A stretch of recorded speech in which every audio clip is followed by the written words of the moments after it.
राम राम जी मित्रों। अध्याय 2 के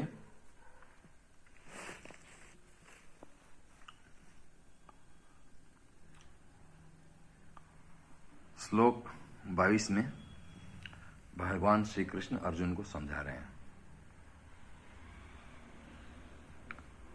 वासांसि जीर्णानि यथा विहाय नवानि गुह्यति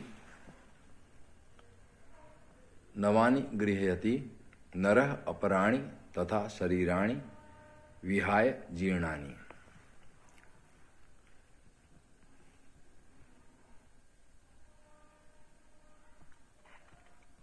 अन्यानि समयाति नवानि देहि।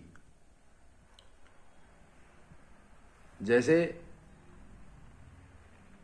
मनुष्य पुराने वस्त्रों को त्याग कर दूसरे नए वस्त्रों को ग्रहण करता है, वैसे ही जीवात्मा पुराने शरीरों को त्याग कर दूसरे नए शरीरों को प्राप्त होता है।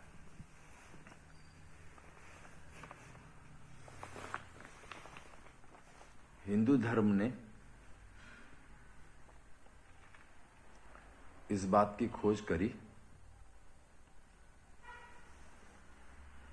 कि शरीर या देह समाप्त होने के बाद भी जो सूक्ष्म शरीर और आत्मा है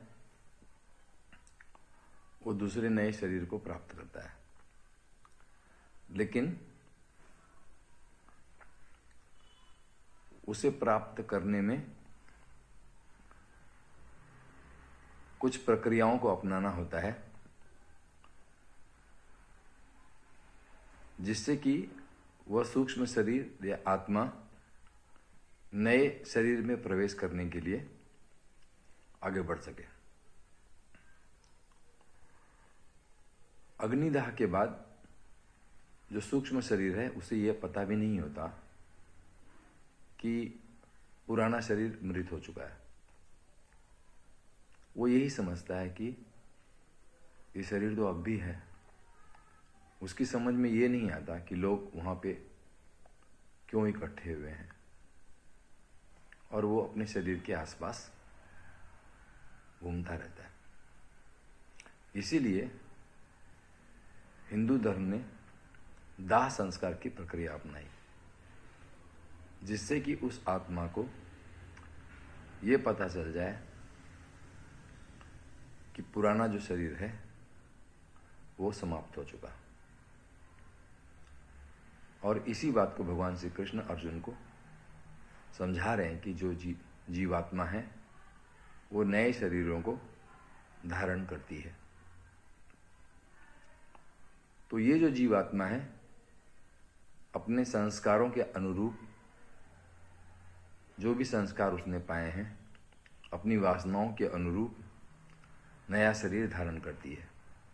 बहुत बार ये शरीर बेहोशी की अवस्था में प्राप्त किया जाता है। जो मुक्त आत्माएं होती हैं, जिन्होंने जीवन भर सत्कर्म किए हैं, वे अपनी मर्जी के मुताबिक शरीरों को धारण करती हैं। और कुछ बहुत ही दुष्ट प्रवृत्ति की आत्माएं होती हैं, उन्हें भी गर्भ मिलने में कठिनाई आती है। तो वो मुक्त आत्माएं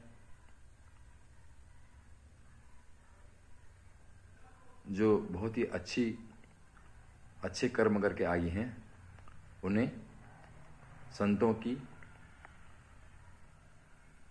श्रेणी में जन्म मिलता है, या कुछ और अच्छे जो कर्म किए हुए अच्छे घर परिवार में उन्हें जन्म मिल जाता है। तो कुल मिला के कहने का मतलब यह है कि जो आत्मा है वो नए नए शरीरों में विचरण करती है। यही भगवान श्री कृष्ण अर्जुन को